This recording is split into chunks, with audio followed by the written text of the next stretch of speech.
Hello and welcome to this episode of the Rich Revolutionaries Podcast, where I am joined by another very special guest. Today we have Smedt. She is the founder of the House of Aliveness, a council member on the Late Language Summit that we just wrapped up the inaugural season. Let's say it's a season of. And thank you for being here. I want to give you the floor to introduce yourself, tell the people who you are, what you do, your magic in the world. Thank you, Shanice. Thank you for inviting me here. Yes, I'm Anne. I live in Belgium. And I find it very hard to describe myself. Like, I feel like I'm constantly in the process of reinventing myself. Mhm. Like, I've been doing that whole of my life, but now, at this time, at this age, it's like more than ever. Mhm. So what I'm doing, yes, I have the House of Aliveness. I work with especially women around this team. And I love to be creative. I love to work with clay, to sculpt. I love to write, to tell stories, to be out in nature, go hiking. Yeah, Mhm. sort of things. I feel like every time I open your Instagram page, I'm like seeing you in this like beautiful natural landscape. Like birds are chirping, the wind is dancing in the trees, and the light is shining on your face so beautifully, and really reflecting that inner radiance, that inner joy that I see you dancing with. And I'm curious to hear what it looks like in your client work to walk with women through this journey. And you've recently had a rebrand that I've seen you walk through. Your brand used to be Whispers from the Wild Within, and now we've shifted into House of Aliveness that happened like right before your session in the Light Language Summit. So it had that like magical undertone of bringing out that next level of our expression. And so yeah, can you share with us some more details of what that looks like for the woman in your world? I think it's first of all a reflection of my own journey. And when I started Echoes from the Wild Within, which wasn't that long ago either, um, it was like my first steps out in the open. The process of becoming visible is a very important one for me, and it's very much still ongoing. Um, yeah, and it's funny because it came to me, this name, Echoes from the Wild Within, and it's only afterwards that I really realized that was really, really appropriate because I had this feeling of still being safely in my cave, but things started to come true and started to get out in the world.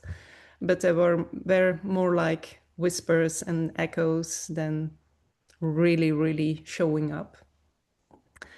But I could feel the invitation and the desire to really come out of my cave and to really, really be there, become stronger and stronger. Also, the resistance. Mhm. Um, and yeah, then it's you take a couple of leaps, lots of small steps, and a couple of leaps, and the new name, the House of Aliveness, was one of those leaps. Mhm. And the way I walk with a women, it's not that different, and yet it's a different energy. I mean, the Hmm. things I do aren't that different, but the energy and the hmm, yeah, the significance of it has changed. Yeah, Hmm. I it's want to more hear. expressed. Okay. So I'm hearing like before it was more of working on the inner planes, the inner work, the inner like confidence, the like more sensation feeling space, energetic of it. And now it's sounding like it's coming more into visibility, more into expression, more into being seen in that confidence, in that radiance, in that aliveness. Yeah, exactly. It's like the Mm-hmm. growing first and the growing of the connection Mm-hmm. with yourself and with your emotions and yeah. Mm-hmm. I want to kind of redirect us a little bit and bring it into a different business venture of yours, and you might get a feeling for where I'm going. So, I know that you have previously been the founder of a sustainable children's clothing brand, and I'll allow you to share the name in just a moment here. And I want to hear your process of more of what you shared in the Light Language Summit with bringing that out into the world, it being this soul expression of something that was really meaningful to you and your family, of a gap that you saw in the market, and how in the process of bringing it public and scaling it, it became disconnected from that soul Mhm. of the brand. And now coming into this rebrand that you're moving through with the transition from Echoes from the Wild Within to the House of Aliveness, what do you feel like you took from that experience of disconnecting from the soul of the brand that's now allowing you to approach business, to approach growing something meaningful in a different way? What happened then, and then what's different now that you learned from it? Um, yeah, what happened? And you want me to repeat to tell the story of what happened or Yeah. Yeah, yeah. I'd love to share that with the viewers. I think it was a really potent multidimensional weaving of lessons in there. Yeah. So, in my 20s, I worked as a consultant in banking. So it's Mm. something very, very different.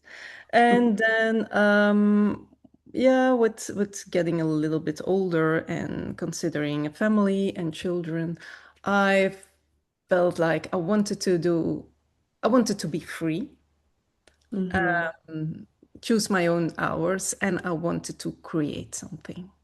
And I had been playing with it for a long time, and I didn't really have a business idea. But with the birth of my daughter, came the idea. I just started playing around with ideas, and I was a big fan of Scandinavian style clothes, kids' clothes, which are very colorful, really into the world of children, but in a kind of naive retro style and with very soft fabric. So, and what I really didn't like was those miniature versions of adults' clothing. Like I received as a present a little jeans. It was for a 3 months old, but you know it's the fabric is so stiff you could just put it on the table and it stays upright. You know, and you've got this cute little baby legs you have to put. It's not. Yeah, like I don't like putting my legs into jeans. Like No, imagine a exactly. baby that's so round, like, oh, that would be so uncomfortable. So I remember when I was a child, we had these Nikki Floor and yeah, Floor, the fabric. So Hmm. it's a very retro fabric. So, but I started with having those made, like a really basic collection, and it's rather quickly took off. So, and it was my vision, and I just wanted to make clothes for children to be children in, not being limited in their movements, not having parents don't get dirty because you can't clean it very well, you can't wash it. Just be children. And yeah, it was really fun in the beginning. It was hard work because I had my baby, and then 2 years later I had another baby, and I did most of it myself. So it was hard work, but I was in this flow. Hmm. But then it started growing and growing, and I didn't do the sales themselves. I've never liked sales, which is very important and something I realized rather recently that Hmm. that says a lot if you don't like sales. Hmm. I had agents doing the sales for me, and then I had people helping me with marketing, and I had employees, and I had lots of clients, like small businesses, small boutiques, children's boutiques. And then, yeah, times weren't that easy. It was even before COVID, but yeah, it ended, let's say, with COVID. That was the last, yeah, that didn't help, let's say. But what happened was I lost my vision. I lost contact with the soul of my brand. I started doubting if what I thought I should do was the best way, because the feedback I got is what was like, you have to change things, and you should maybe do pastel colors, and you should, and it's that, like, that's not the brand. That's not who Lily Baloo, the brand was named Lily Baloo, which came to me because my daughter is called Manu. And I Hmm. was saying like my mini Manu, and from mini Manu came Lily Baloo. Um, yeah, it wasn't me anymore, and I just started doubting. I just started disconnecting from it, and I could really feel myself taking distance from it, and it wasn't fun anymore, not at all. And then sales started plummeting, and yeah, times became really difficult, and some of my clients went bankrupt with COVID, and yeah, I had to stop, and I had to stop also because my health was suffering, and I burnt out, Hmm. and my brand burned out, and I burnt out. Hmm. Sounds like it was like a big death portal for many facets of your life and business. Oh yeah, and there was a big, big, big sense of failure. Mm-hmm. What do you feel like was the thing that allowed you to metabolize that failure and cultivate the courage and bravery to reinvent yourself and start again? It took some time. Um, so time is a big factor, I think. Also because my body was just totally exhausted. Um, But the biggest one always, I think, it starts with self-love. Mm-hmm. It seems so cliche, but it's so, so, so, so, so important. Mm-hmm. Like what I teach in my program is radical self-love and radical self-responsibility. And yeah, that's stepping out of victimhood into your power and into your,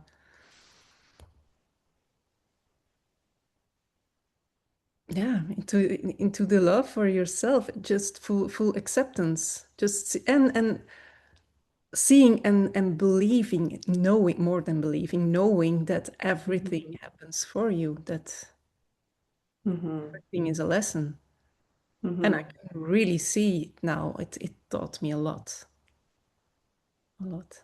What do you feel like those key reframes are that allowed you to move from being like, oh, this happened to me, like I'm a victim of this burnout, I'm a victim of COVID, I'm a victim of this brand vision disconnection to, okay, this has taught me XYZ things. What are those things? Mm,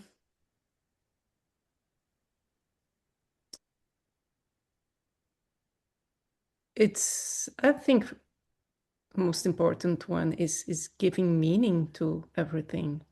Hmm. Um, how can I There's something that's explain coming it? up there for me, if I Tell me. can take the mic a little bit. Like when you say giving meaning to everything, um the like feeling that came to me is of animism, like Hmm. really recognizing the spirit that exists in everything. And Exactly. I know that that is something that is very integrated in your life. And you also have experience as a Waldorf parent of being in the sphere of bringing that animism and that imagination and that playfulness of childlike wonder into how you're parenting, how you're home is set up. Like I know that you live in a cob home as well and have this beautiful eco pond pool outside. And I'm curious to hear how that thread influences your parenting style, and maybe if you want to get into a little bit of your perspective and your journey with education, because I know that is it's kind of a hard pivot, but I also feel like it goes together. Oh yes, it goes together, and it's funny because when you asked about the giving meaning, what I flew through my mind was I was thinking of the book Enchanted Life by Sharon Blackie. I don't know if you know it. I don't know it, but it But sounds the concept of enchantment, enchanted life, is exactly this animism. It's like everything is alive and you've got a connection with everything. And that makes life so different. That makes life more meaningful. hmm And yeah, so it's not a hard pivot for me. I But how do I see that? Yeah, I my children are going and went to Waldorf school, and my daughter also did part of her career as in unschooling.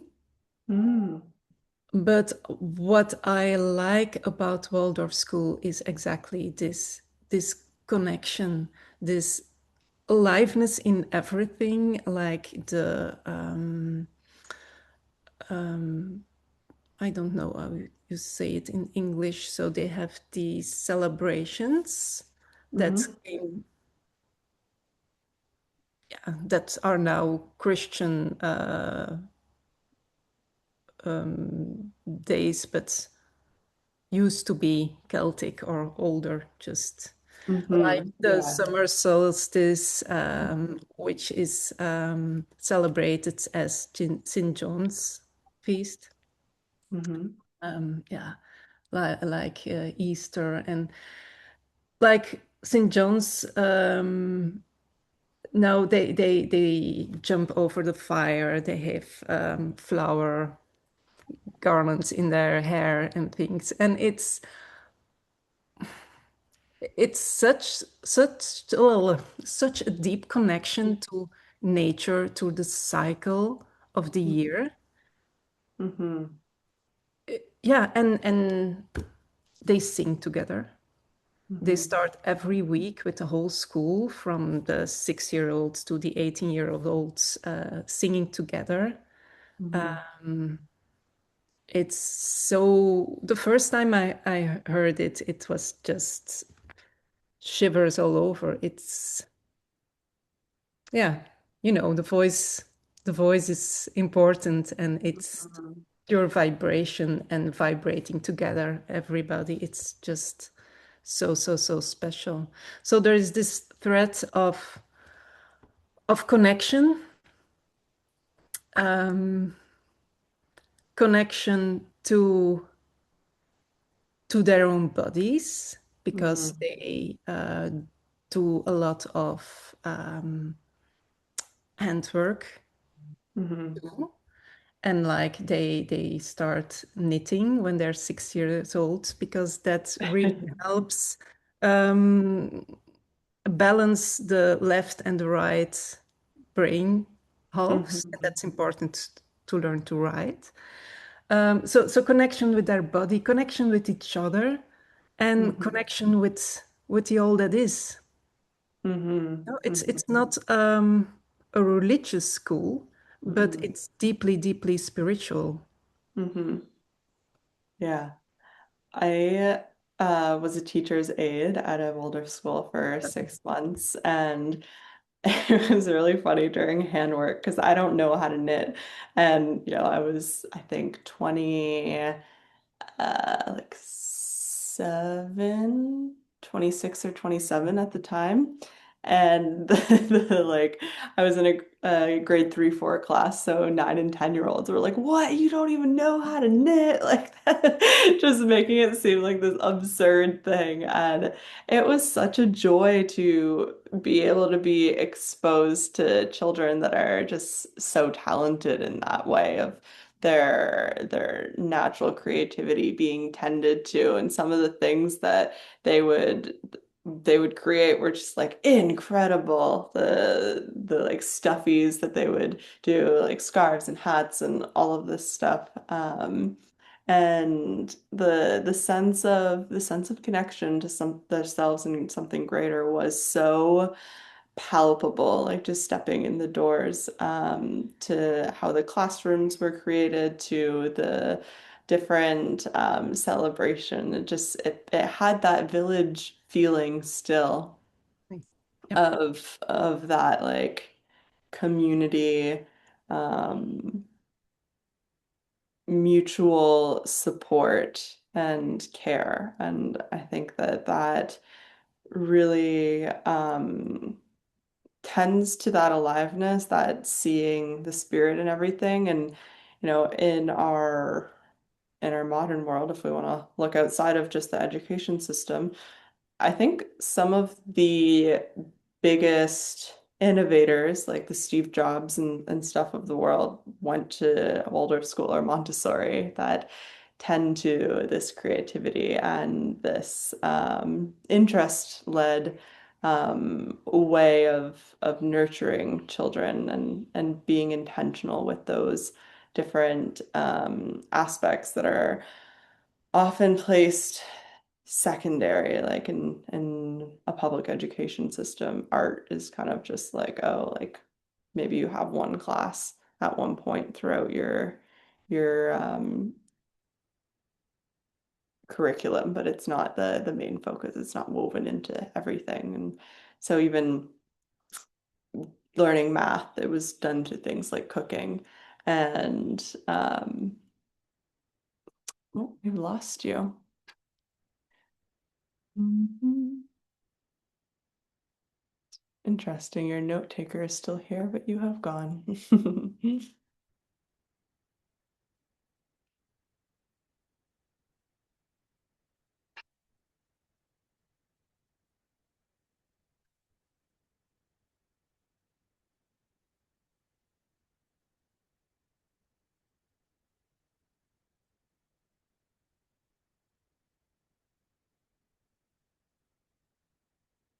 You're back. I don't know what happened. It's okay. I think the connection just cut as we were Yeah. talking about connection. Just interesting. The recording's The all still last going. thing I So, heard was indeed, yeah. sorry, what was the last thing you heard? Can you hear me? Um, yeah, yeah, I can hear you. Can you hear me? Okay. Yes, now I can. No? Yes. Oh, maybe you can't hear me. Okay. That maybe there's a lag. It's good. Okay. I'll Yeah, cut this. no, I can hear you. Yeah. Okay. Okay, lost Um, our. hmm. I was just talking about my experience of child development in the Waldorf school and then sharing how some of the most innovative thinkers of like the modern era did have education in Waldorf or Montessori, like Steve Jobs, for example. And I want to hear more about weaving that thread of connection and playfulness really into adult life and how to keep that alive and what that looks like for you. I think the most important thing in therein is it's living from the inside out and not from the outside in. So Hmm. that's the thing with education. Often it's like, okay, you have to learn all this and you put it in their heads. Hmm. And you said desire-led learning. No, that Hmm. was the word you I think I used. said interest, but interest and desire go hand in hand for Or sure. interest learning, yeah. Um, it's. I also remember my children did go to a normal school until yeah, my son, he was 5, I think, when he changed, and it was still in kindergarten, and he wasn't. I had always thought I'm not going to buy like these very, very commercial toys and things. I bought really good stuff like Lego and so Hmm. and nothing with batteries and lights and sounds. But he did like his cars. Hmm. He's a boy, and he did like his cars. And he came back the first day, and I asked him, how was it, your first day in Waldorf school? And he said, Mom, there are no cars in the classroom. And he was so sad, so sad. My heart broke a little. But I told the teacher, and she said, just have faith. Just look what will happen. And a week afterwards, she told me, come in the classroom. He wants to show you something. And they've got this big basket with pieces of wood in it, and he had made a car out of it with a knitted dwarf sitting inside it. It's so textbook Waldorf. And he was saying, and there you see, and this is how he goes, and there he can go faster, and here is, and everything was all right again. But he didn't have the cars in his external environment, but he experienced that he could create it himself. Hmm. And so you're not dependent on what life gives you. You can just create life how you want it. And that for me is, yeah, something you take with you for the rest of your life. Hmm. Yeah. Hmm. Yeah, I I love don't remember that. exactly what your question was, but Me neither, but it's okay. We can keep moving from where we're at. That reorientation from like taking life in and well, this is just what the cards I've been dealt to like, okay, what do I want to do with the cards I've been dealt? How can I like bring something forward from the inside out? And I want to hear a little bit more of w- how to walk yourself or clients through those moments when the inside and the outside aren't matching, when there is like an incoherence that's happening. And I know that recently you've gone through a big life transition that's kind of rippled into, the rebrand and everything. And I'm noticing more and more in my rebirth work that that's kind of how it goes. Like when we have these big life transitions, like for in your example, I'll give you a moment to talk about this here, of a separation from a 10-year relationship, that of course that's going to impact us at an identity level. It's going to ripple into our work. It's going to ripple into our brand. And so um, yeah, if you could share some of your personal experience walking yourself through that big life transition, and what wisdom has been woven forward to help you support other people from it. I think that the most important lesson I learned, and it was a process, there was a process before the separation and then the process after the separation. And the process before was just realizing more and more how I kept denying myself to be Mm, loved or accepted, mhm, and how that went so far that I mostly didn't realize it. It mm, came so natural to me. It's so deep, it's so old. And realizing you can choose yourself, realizing that the good girl, it's natural, it's normal, and it's good for the good girl to go at a certain moment. mm, And to embrace your um yeah, your full responsibility as a woman who dares to break things, dares to destroy things, dares to can hold the tension of being responsible for things going wrong for other people, or people. Now I'm getting too abstract, I think. Let's no, that makes break sense that. to me.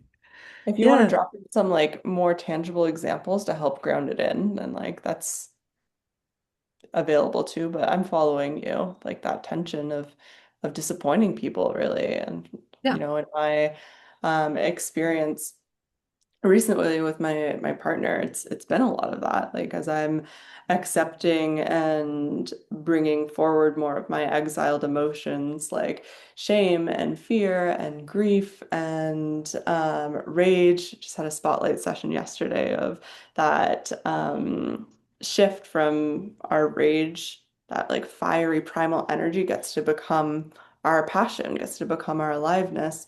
And so as I'm opening more of these channels of feeling and expression, like he's getting really, really triggered. I'm like, oh, well, like it makes sense why I wasn't doing this before, because I was protecting um, that piece of the, baseline of harmony in our connection more than I was honoring these like deeper primal energies that wanted to occupy space in my body to reach this different edge of expression through my work.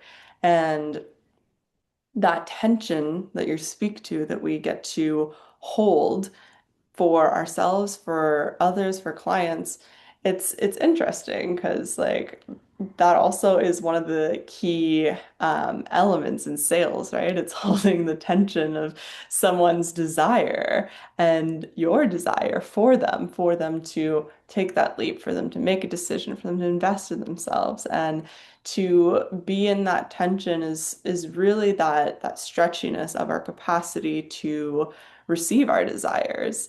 Yep. And that takes many different faces. And some of the, projections that we face, some of the challenges that come in that space between where we are and where we desire to be is rejection, is um, certain expectations dissolving, certain identities evolving, certain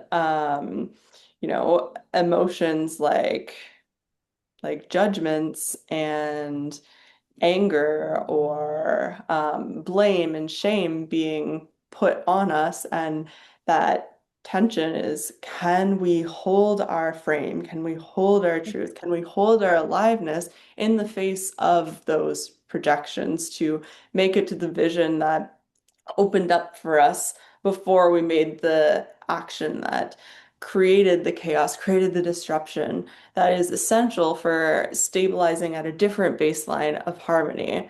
I think of a lot of times in the spiritual space, the idea of peace and harmony and serenity and bliss is presented as this static thing.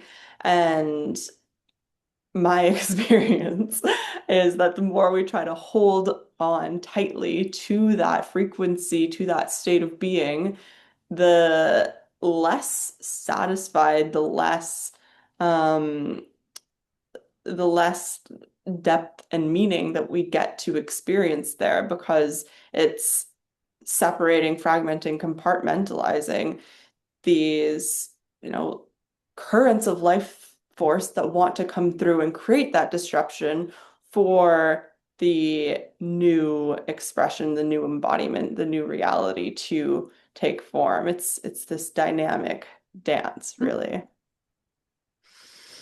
Absolutely. It's coming into leadership, being a Mhm. leader. And a leader takes responsibility for the consequences of her actions. And Mhm. that's exactly this good girl, this maiden, is the one who wants to, at all costs, and the biggest cost is herself, at all cost, not hurt or disappoint others. Mhm. And she just has to go. It's like, the myth of Persephone. Yeah. She's Yeah, yeah, this yeah. spring maiden, and she has to go through the underworld to come into her power as a queen. Mhm. And this full queen energy is the one of the leader, of the one who dares take decisions, whatever the consequences are, because she sees that, yeah, the big picture. And people Mhm. will get hurt. It's this Kali power. It's this destructive Mhm. power that is part of our full femininity, but Mhm. it's the part that is, yeah, the good girl, the maiden doesn't want any part of it. She wants to be soft and sweet, and so to feel yourself coming into this power. And life has this beautiful way of helping you a little bit. And perimenopause is one of these Mhm. little pushes that life gives you. It's just you, everything in your body is coming to resist this being nice and sacrificing yourself. And so yes, you turn into,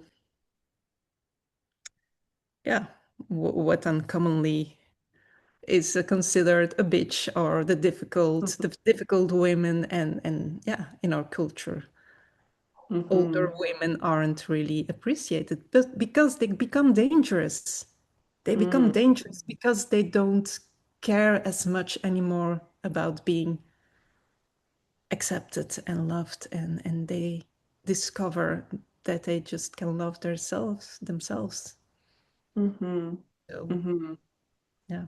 And of course, you don't have to wait for that age to Mhm. step in your power, but yeah, it Mhm. helped.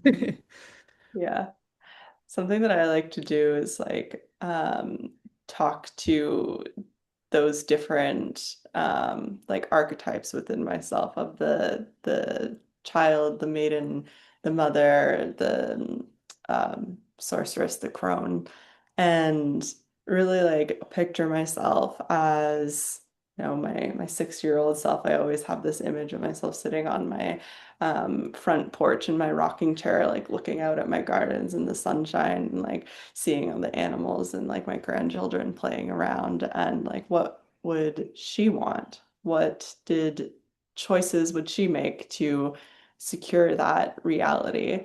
And then going back in time too and like consulting with my like inner child that just wants to like play and frolic around and like what would she want and how can I honor all of those different life stages because time is not linear. We have access to all of these energetics in every moment and weaving those together to move through life in this more holistic way. Holistic, like doesn't need to mean, we're doing breath work and yoga and all Mhm. these things that I also love, but holistic as in like operating from wholeness across time and space. And, that's this linear timeline of like me, Shanice, hi here in this incarnation, but this also can be expanded infinitely into all of our different incarnations and parallel lives. And I know that this is some of the fields of reality that you also play with. And so I'm curious to hear a little bit more of your work in the Akashic Records and of what you have uncovered there that um, influences your work, how you show up, and maybe even your relationships and whatever feels most like alive for you to talk about. So we start to kind of come to a close. Yeah. Um, the work I do in the Akashic Records is leading myself and leading my clients into the records um,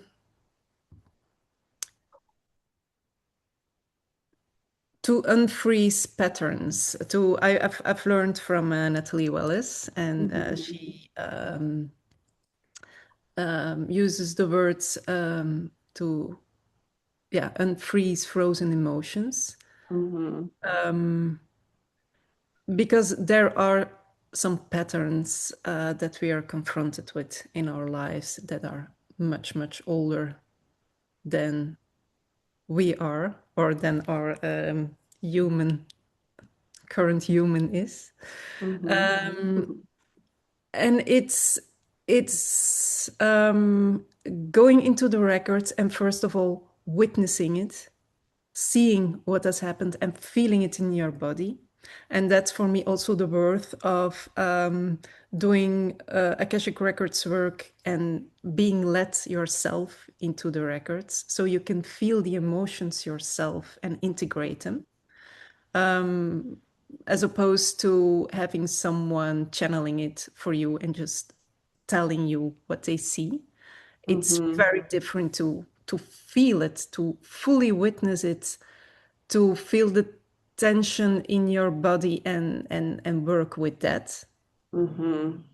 Um, I feel like that's because where the real like cellular shift happens, where it's yeah, actually like unlocking latent DNA and yeah, allowing that like bottom up processing versus like a top down through the intellect that we can only kind of go so deep with. exactly, exactly. So you've got the body work at a cellular level, and it's you just have to allow it and integrate it and witness it, and also the message, the information that comes with it, and that can help you see things differently in your life. But just yeah, some sessions have just made such a difference in my life, and I can speak for my clients too that for them it's as all also been very, very important. Could you share one of those, like specific experience, either of yourself or in your clients? Like what came through in the Akashic record session and then what kind of transpired because of it? Um, I'm not sure it feels right to, even without giving names, to tell stories of my clients. So I'm thinking Mm. of myself. Um,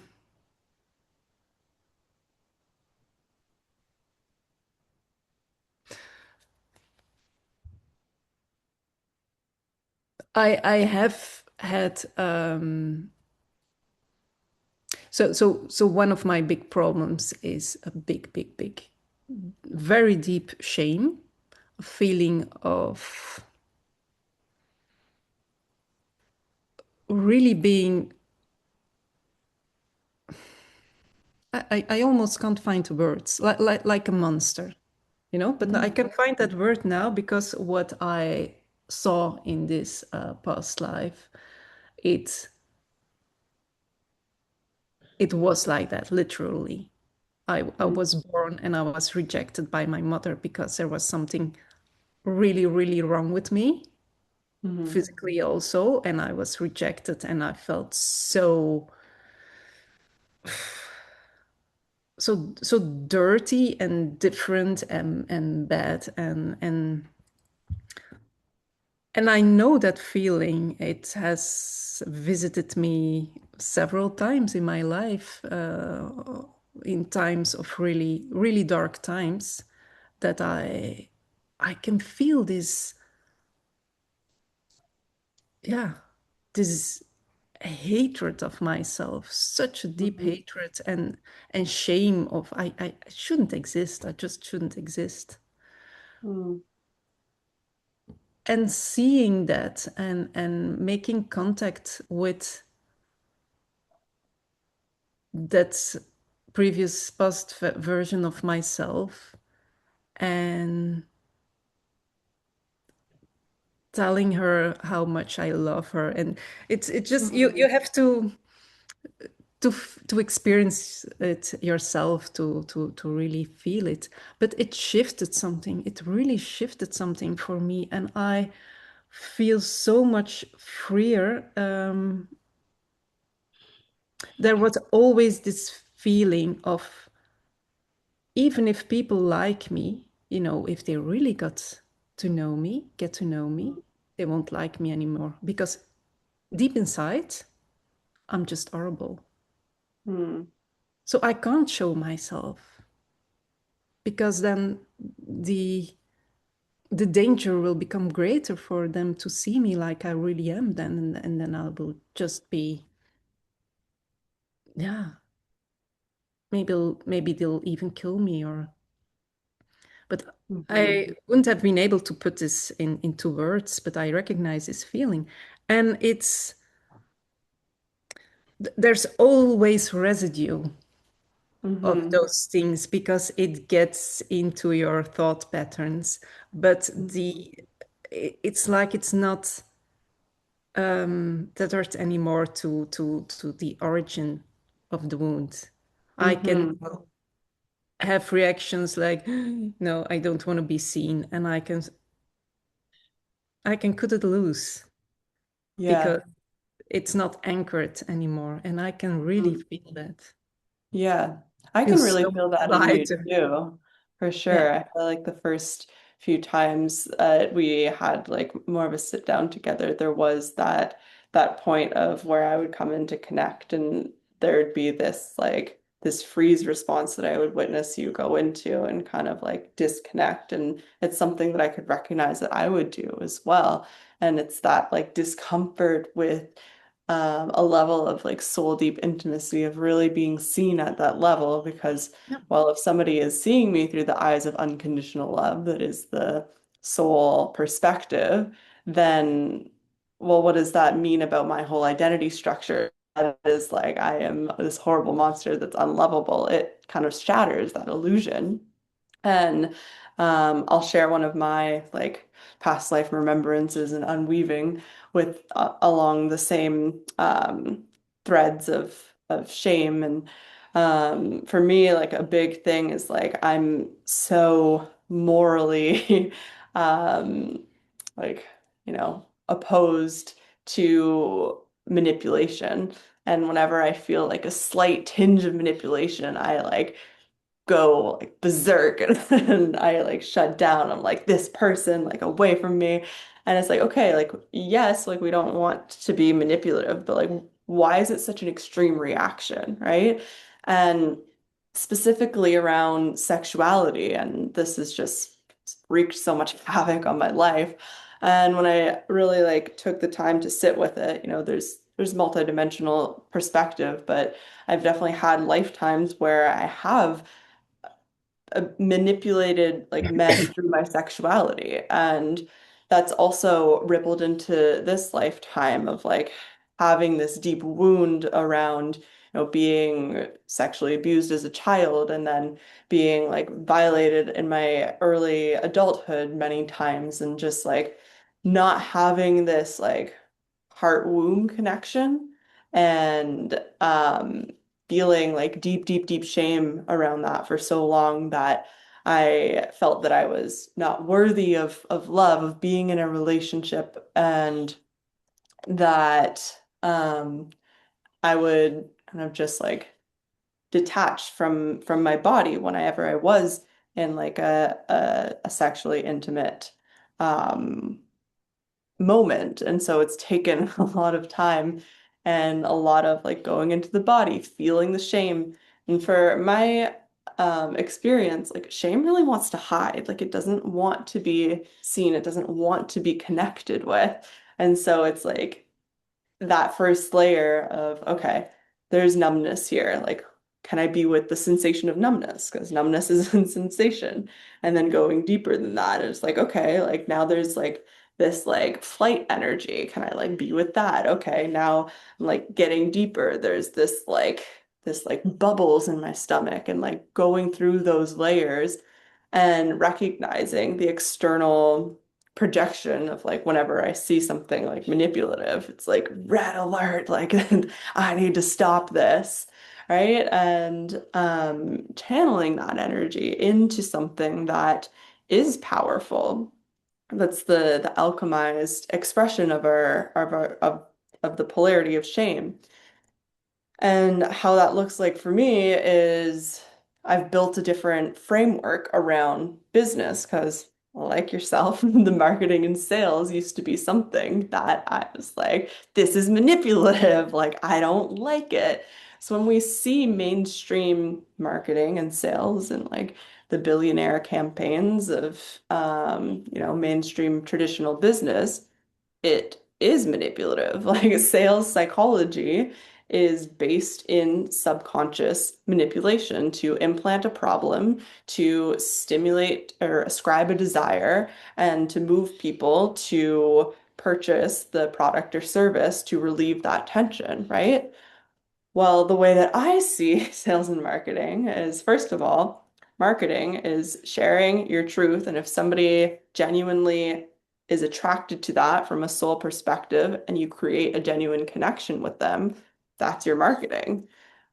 And then on the sales front, it's making them an invitation to come closer, to go through that process of the experience that you have walked yourself through and continuing to walk through that together, right? I operate in a service-based business, so that's what it looks like for sales for me.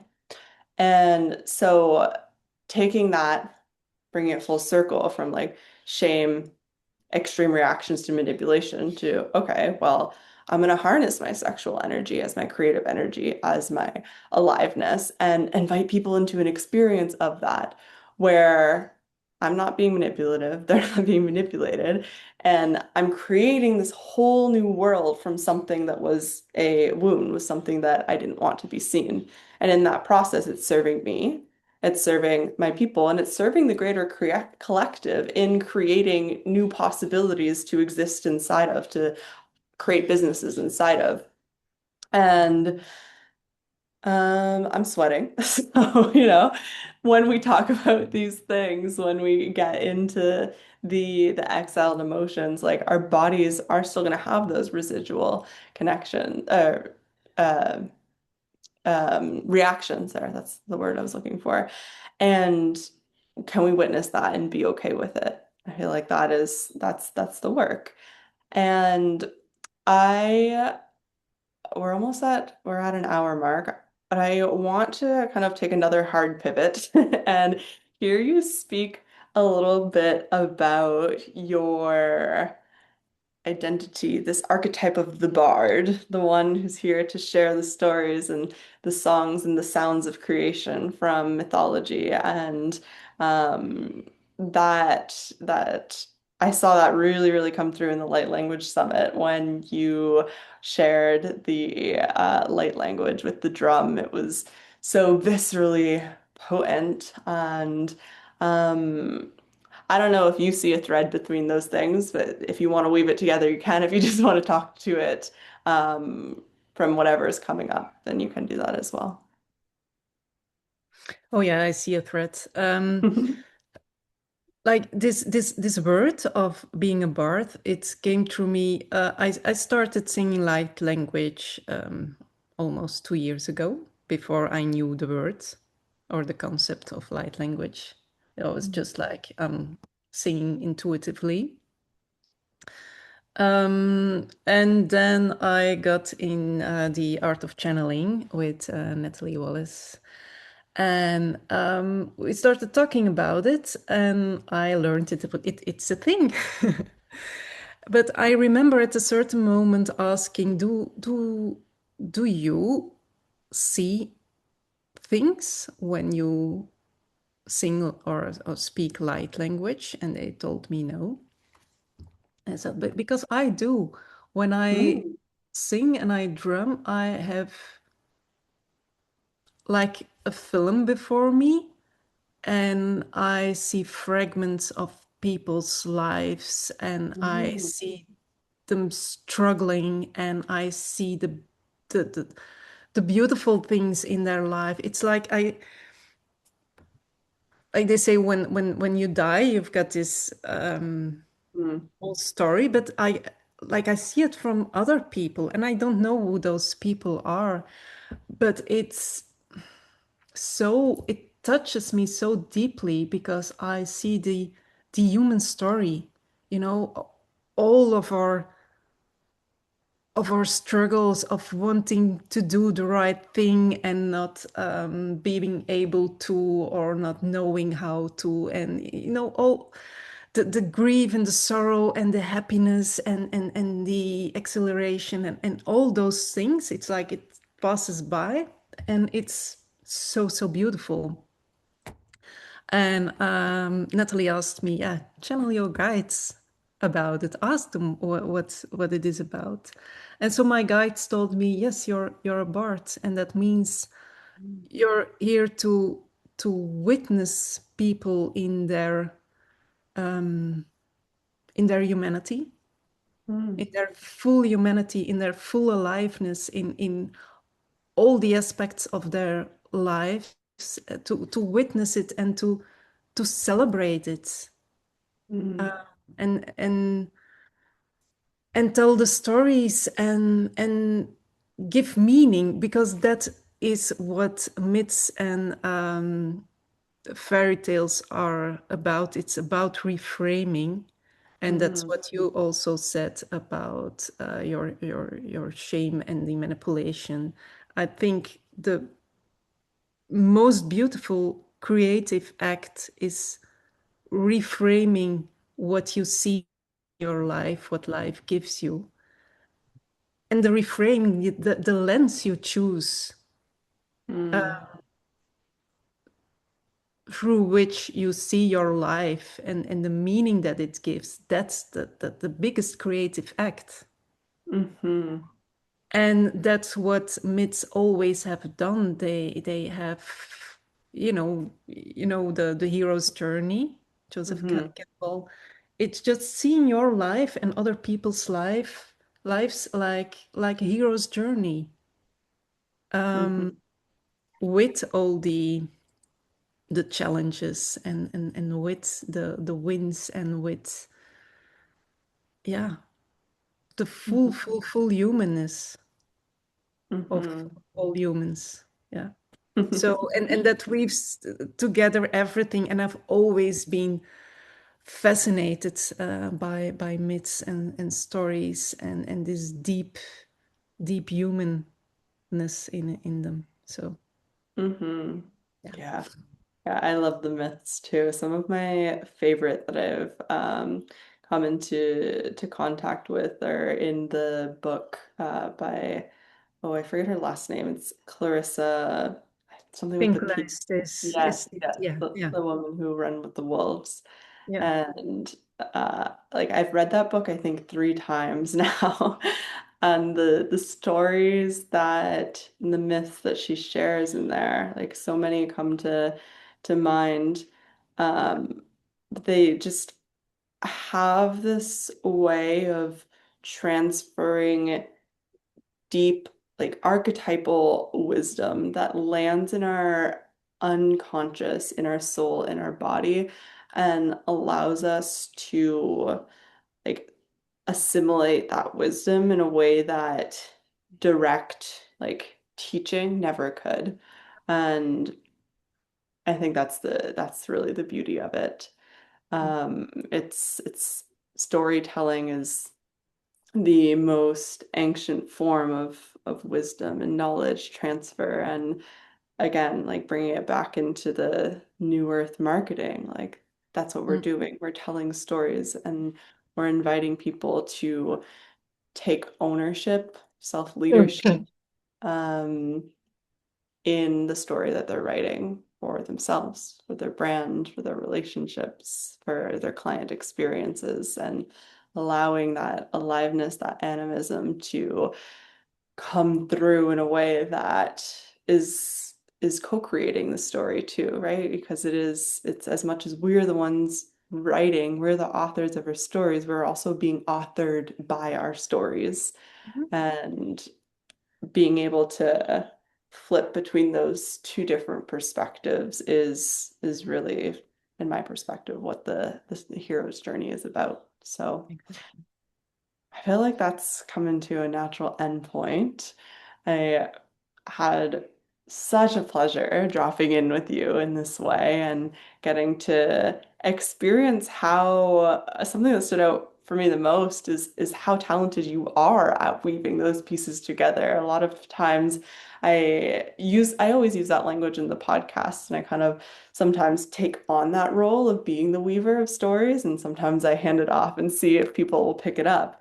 And every time I did, you're like, I see it there in ways that I didn't even track. And so it was really a joy. So thank you for sharing your stories, your energy, your presence, your time. And before I let you go, I want to give you the floor to invite people to connect with you, let them know where they can do that, and share anything that you are inviting people into. Hmm.